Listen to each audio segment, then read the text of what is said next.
The time period 1500 AD, when horticulture was in full swing.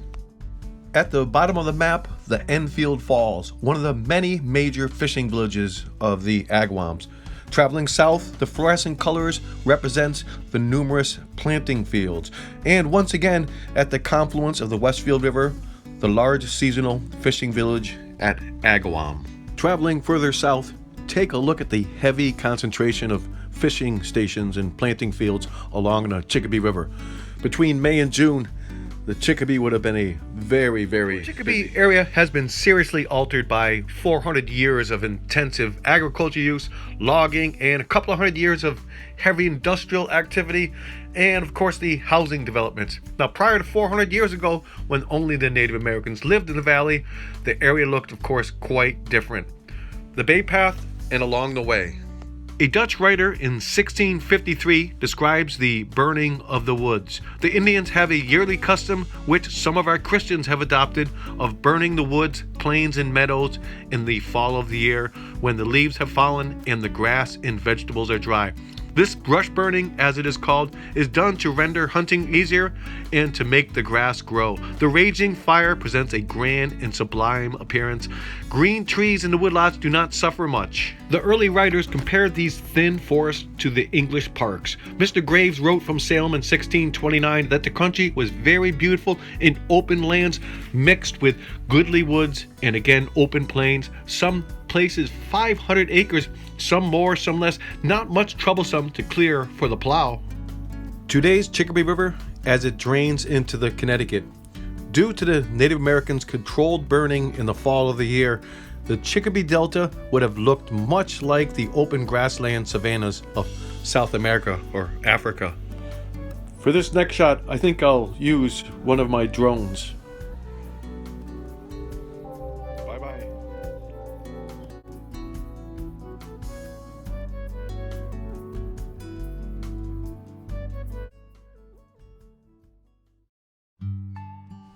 Chicopee.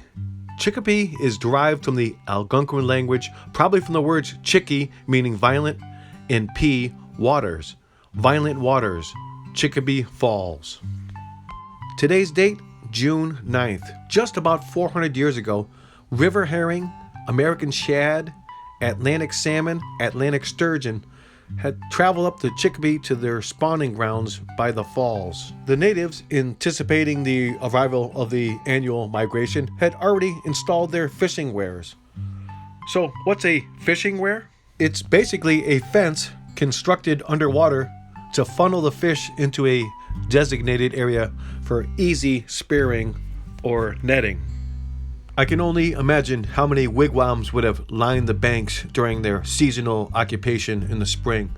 The Chicopee was also the preferred mode of transportation for the natives.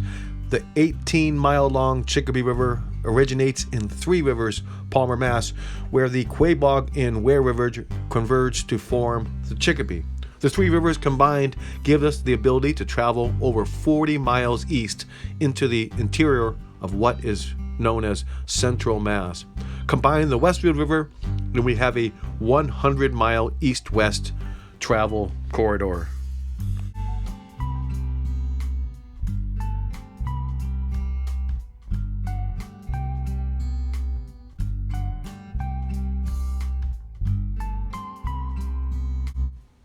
Let's travel farther up the Chicopee, where a major archaeological dig had taken place exactly 40 years ago to this day, on June 27, 1979. In the archaeological files, the dig would be known as the Indian Crossing Site. The exact location, a small island at the confluence of the Chicopee and Connecticut River in Chicopee, Mass. The site is one of the first in the region to be excavated with modern scientific methods. This includes 3 stages of investigations initiated by the proposed highway plan for today's Route 391. Relatively new federal and state regulations guaranteed that the area of the proposed highway had to be checked for the presence of sensitive natural and historic resources before construction could begin. Let's cross the railroad trestle and check out the site. The Institute for Conservation Archaeology at the Peabody Museum at Hartford worked with students from the University of Massachusetts Amherst to examine the site thoroughly as possible before the construction begins. What do you say we go back in time? The date, June 27th, 1979, exactly 40 years ago to this day. And in my view would be young, enthusiastic UMass students on their first week of a 4-month excavation project. Archaeology is the study of the human past through the physical remains left behind by peoples going about their day-to-day lives. Archaeology is actually focused on the careful examination of people's garbage. A good archaeologist can learn a lot about you from what you throw away. In this photo, the students uncovered small round soil stains that mark the location of an ancient post in the ground. Alignments of post molds are important because they may represent the remnants of a wigwam or other type of structure. In this instance, the archaeologist interpreted the feature as the remains of a sweat lodge. During the course of the work, over 200 individual 1-by-1 meter excavations were carefully explored. About 750 Native American pottery fragments, over 2,000 stone artifacts, and 2,000 burned stones from cooking features were carefully exposed, documented, and collected. Occupation of the site is estimated to have occurred between about 700 and 1500 AD. This 800-year period marks the transition from the end of the Middle Woodland period through the Late Woodland period. Interestingly, among the 23 decorated fragments, 2 had cord-wrapped paddle impressions, 2 had deep round punctures, and 2 had dentate stamp impressions. Let's go back to the pottery site on the Westfield River. You would have noticed how excited I was about the find. The reason? Out of the 16 pottery shards I had recovered, 4 fit the exact description from the Chicopee site excavations of 1979. Number 1, cord-wrapped paddle impressions. Number 2, deep round punctures, punctate. Number 3, dentate stamp impressions. Number 4, fabric impressed pottery.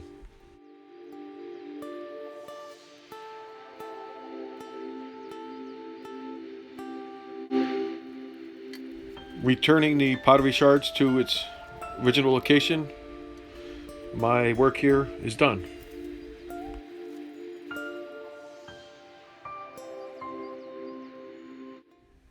In general, I research my projects in the winter months, and in the spring head out to the field.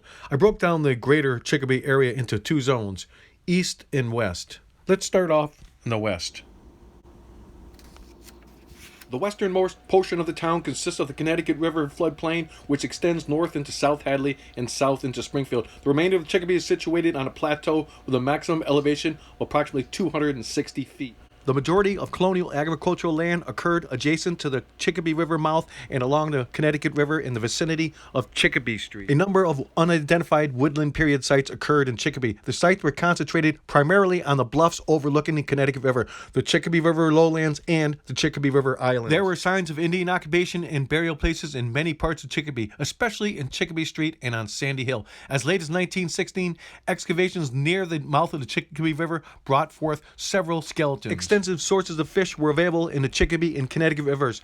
The confluence of the 2 rivers were reputed to be an especially rich source of fish, such as shad and salmon. Immediately downstream from the Montgomery Street Bridge was likely an additional primary native fishing site. Next, let's take a look at a glacial landform map of the Chicopee region produced by the Chicopee Crossing Archaeological Report. What's neat is that they erased the modern development from the map, giving us a clear picture of the geological features in the immediate area. Now, below on the map is the Chicopee Center. To the south, the Chicopee floodplains of Willimantic and Chicopee Street. And to the southeast, Sandy Hill, and a little farther north, Aldenville. The prime agricultural land of the Willimantic floodplains along the Chicopee Street, and the fine fishing and planting fields on the southern banks. Their seasonal wigwams lining the banks preparing their fields for the fall harvest. Another significant hamlet to the east for an ancient crossing ford and fishing station was located adjacent to Grape Street. And on the bluffs overlooking the valley, there are semi-permanent homes high above the floodplains. I've superimposed the geological map with the present-day map. Interestingly, the previous ice ages and the drainage of Lake Hitchcock around 12,000 years ago had shaped our present-day landscape. The former native encampments and the town of Chicopee, for that matter, would not have even existed if not for the bedrock formations in the river. For those formations, also known as waterfalls, were a lifeline for the natives regarding the annual salmon run, and salmon being dried and preserved for leaner times. For the future town of Chicopee, harnessing the power of the river had created the mills and factories that had employed thousands of workers throughout the 19th and 20th century. Once again, the history of the Agawam Indians is the history of the Connecticut River Valley, for the ancient glacial features in general determined where the natives fished, planted their crops, and built their homes. Without the various falls throughout the Chicopee River, there probably wouldn't have been a Chicopee, Massachusetts at all. We move on, just east of the Route 116 bridge, to a well-known, in historical records, ancient crossing ford. Chicopee Historical Records, Grape Street, named from the ancient ford at Grape Place, connecting with the early road to Springfield. The Chicopee Crossing Report indicates at least 2 Indian trails that cross the ford at Grape Street. One of the routes is the trail that led from the native encampments on the bluff. The second, the basic route of present-day Chicopee Street and Meadow Street. Crossing the ford, traveling south onto Grape Street, which connected to Springfield Street and beyond. Let's take a closer look at the bluffs overlooking the Chicopee River. As you can see from the satellite view, there is a fair amount of undeveloped land between the bluff and the water's edge. And I personally have no doubt that the Indian Trail passed through that stretch of land heading to the river crossing. Let's go for a walk. I'm presently standing right here on the corner of Nickel and Coolidge Road, traveling south down the dead-end street, arriving at the track of undeveloped land.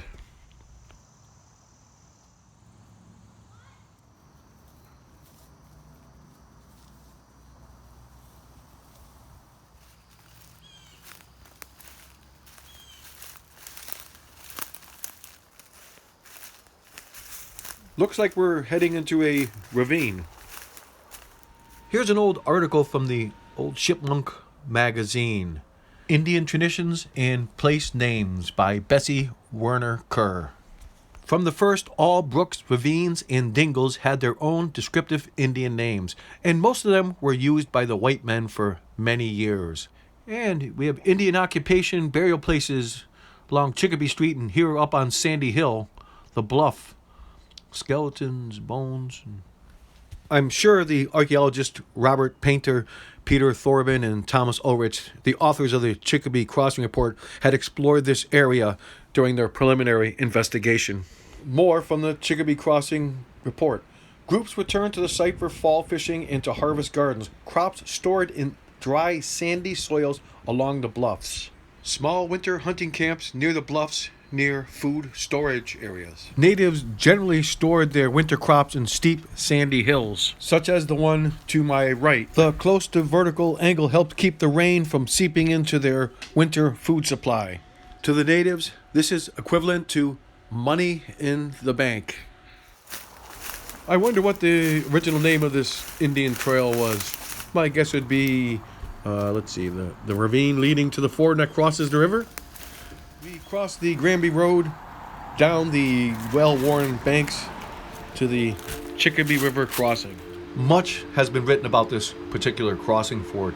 Where do we start? Well, let's go back in time, say 10,000 years. Here's an interesting article that Professor Peter Thomas had recently published. In the interval between roughly 11,600 and 10,300 BP, a subarctic climate dominated the regions. Early groups of Paleo-Indians followed herds of caribou and other Pleistocene animals during their spring and fall migrations. The Paleo-Indians were keenly aware of the seasonal migration routes of the caribou. They also took notes, so to speak, of the locations where the caribou crossed the various rivers. Definition of a crossing ford: crossing a body of water on foot at a shallow point. The key to survival is crossing the rivers and streams quickly. Crossing in deep water slows you down considerably, leaving you, as the old phrase goes, dead in the water. Interestingly, many towns and villages' names are derived from the word ford. Example, Oxford University, a ford where oxen cross the river. Ox Ford. Another example, Hartford, Connecticut, named from an English village in Hartford, England. Hurt, translation, deer, crossing the ford. Hertford. What I also find interesting is there's a large number of bridges in New England that were built adjacent to crossing fords. Example, the Chicopee Route 116 Bridge, the South End Bridge in Agawam, and here, the Veterans Memorial Bridge in Chicopee, Mass. Also recorded in the history books, it is here on October 5th, 1675, that John Pynchon and 200 troopers crossed the Chicopee River. They were returning to Springfield from Hadley, Mass, upon hearing the news that Springfield would be attacked the following morning. The King Philip War had arrived to the Connecticut River Valley. Here's a letter written by Captain Appleton, wrote to the governor of the Bay Colony. From the facts as related, it is possible to reconstruct the situation rather completely. The 45 men who had been engaged in protecting Springfield set off for Hadley on Monday, October 4th. The news of the impending danger was received in Springfield late that night and was relayed to Hadley the following morning. But as the sun did not rise until after 6 o'clock, the post rider did not set out in time to reach Hadley until the middle of the afternoon. It was well on toward noon before the 200 troopers could be assembled, yet they reached Springfield by early afternoon. Their route coincided rather closely with the present-day roads crossing the Chicopee River at the ford where Grape Street now is. The question, why was John Pynchon and the local militia in Hadley, Mass, leaving the village of Springfield vulnerable to attack? Well, there are two thoughts on how to fight the threat. One, to fortify the existing homes and activate the local town militia to protect the townspeople.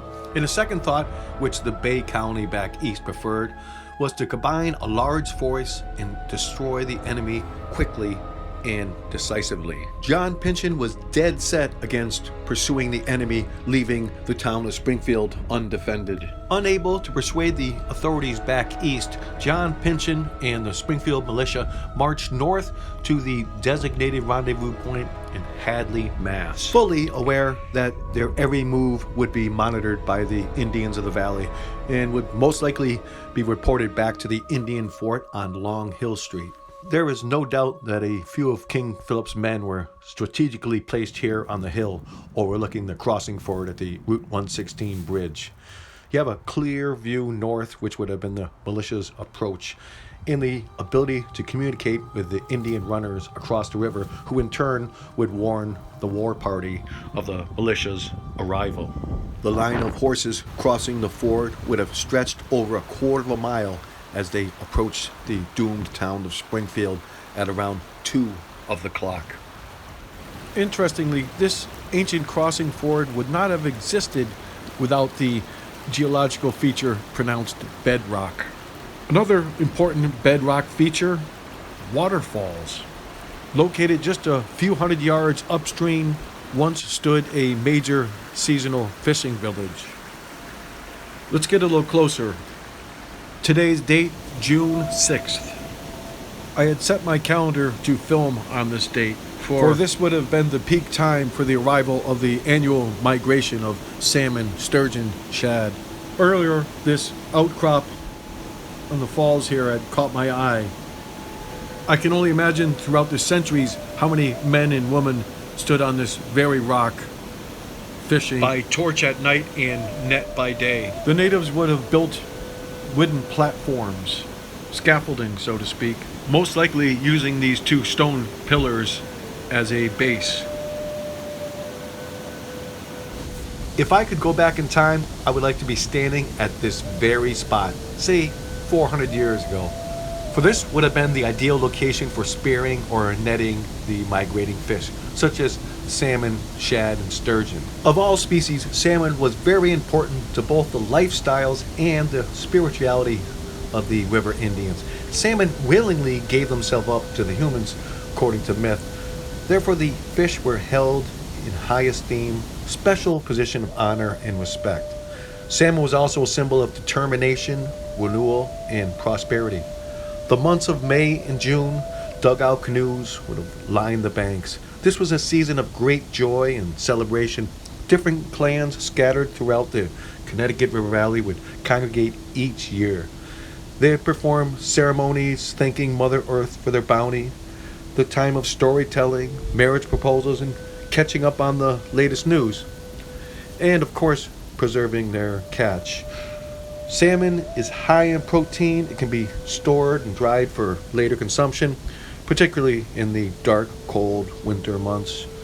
It's also, combined with corn, a very important trade item. These two items are vital resources that literally don't have a expiration date. Next, we travel farther east up the Chicopee to Chicopee Falls. From early spring on into the midsummer, the life of the Agawam Indians, along with the surrounding clans, would have set up camp here on the banks overlooking the falls. The falls were particularly important for the native population for the fact that it was the end of the line, so to speak, for the salmon, sturgeon, and shad. The natural dam that existed prior to the 19th century prohibited any type of fish to continue upriver. I can only imagine the thousands of salmon and shad that had congregated at the foot of the falls, searching for a possible route up the falls to no avail. At the peak of the season, the natives would have been knee deep in salmon, shad, and sturgeon. Obviously, with a large population of natives throughout the valley congregating here at the falls, there would be a large concentration of wigwams located on the north and south banks of the Chicopee. For our next destination, we travel about a mile east of Chicopee Falls to an old Indian settlement pronounced Shipmuck, located adjacent to the Veterans Memorial Bridge that encompasses parts of Fuller Road, East Main Street, and Springfield Street. Definition of Shipmuck: a river fishing place, settlement above the falls, grassy meadows suitable for planting corn at the bend in a stream. Let's head to the bend in the stream. Location: Veterans Memorial Bridge. While combing through the historical archives pertaining to Chicopee, Mass., I came upon this article from the 1977 edition of Shipmuck magazine. The portion I'm about to read, known as the Spencer Letter, was first written and published in the 1940s for the Springfield Union. Someday, when you take your first trip across the new bridge, which was the 1940s, look downstream about 100 yards, and on the north bank of the river, you can still see the indentation of the old fordway where the Springfield people drove their wagons drawn by horse and oxen on their way to South Hadley. 80 years later, we crossed the bridge, looked downstream about 100 yards on the north bank of the river, and looked for a indentation of an old fordway. Let's take a look.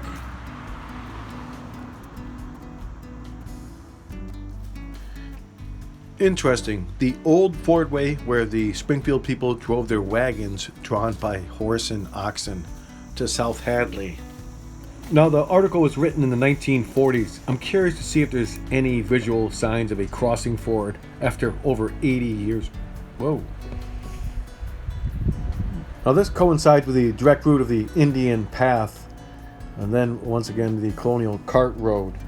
291 Paynes Boulevard, St. James Ave to Springfield, according to the records, and this leads to Long Hill Street and the Fort Hill. The question, is this the remnants of a ancient crossing ford or a dried up stream bed that probably only floods during the spring? Well, this is the springtime, and you can see it's not flowing into the river. We return to the Spencer Letter. Springfield people drove their wagons drawn by horse and oxen on their way to South Hadley Rapids, now the location of the Holyoke Dam, to net shad and salmon to be salted down for winter or to be sold in the village at 1 cent per pound for shad and 4 to 8 cents for salmon. We have the record of one Aramis Morgan, for whom the old Morgan Road opposite the Oxford Country Club was named. With 5 other men, they caught 600 shad and 90 salmon in one night. More from the Spencer letter. The Indians used this fordway long before the white man came, and up until a short time ago there was a sand patch amidst the black loam about 300 feet back from the river where the Indian village once stood and where they made their arrowheads. The location where they crossed the river, and on the opposite banks, nice flat high ground. So here we are, at about 300 feet back from the river where an Indian village once stood and where they made their arrowheads. Each spring, when this strip of land was plowed, chips of flint and quartz, broken arrowheads, and always a few whole arrowheads, and sometimes tomahawks were turned up. The late Peter Garrity, who was the greatest authority on Indian relics in Chicopee, had stated that every autumn when the Fordway Indians had gathered in their harvest of corn, beans, and squash in the fall, the Connecticut Indians would come up and raid the Fordway Indians and attempt to steal their harvest. And in the ensuing fight, these strange arrowheads were scattered about the Fordway. It is known that the Mohawk Indians did this every autumn. If I could only go back in time, a phrase I often use when exploring historically significant areas for my documentaries. Imagine 500 years ago I'd be standing in the middle of an Indian village. I'm always amazed when I find small tracts of historic land throughout New England that had been untouched by modern development. Let's get a satellite view. Indian Crossing Ford, the general location of the Indian village, and to the left, Sand Hill. I believe the hill was very important to the natives of the Shipmuck area, for it was a designated area to congregate in times of crisis and conflict, for the steep slopes rising from the river made it easy to defend, and I could bet that they also stored their fall harvest of corn, beans, and squash up on top of the hill. Sand Hill's height would have given the natives a clear 360-degree view of the surroundings. That's key when they needed to sound the alarm of an approaching enemy. The only thing I could find in the historical records linking Sand Hill with the Agawam and Chicopee Indians was this. First, a quick overview. The first cultivation of the land had begun in 1645. The settlement of Shipmuck began first in 1660.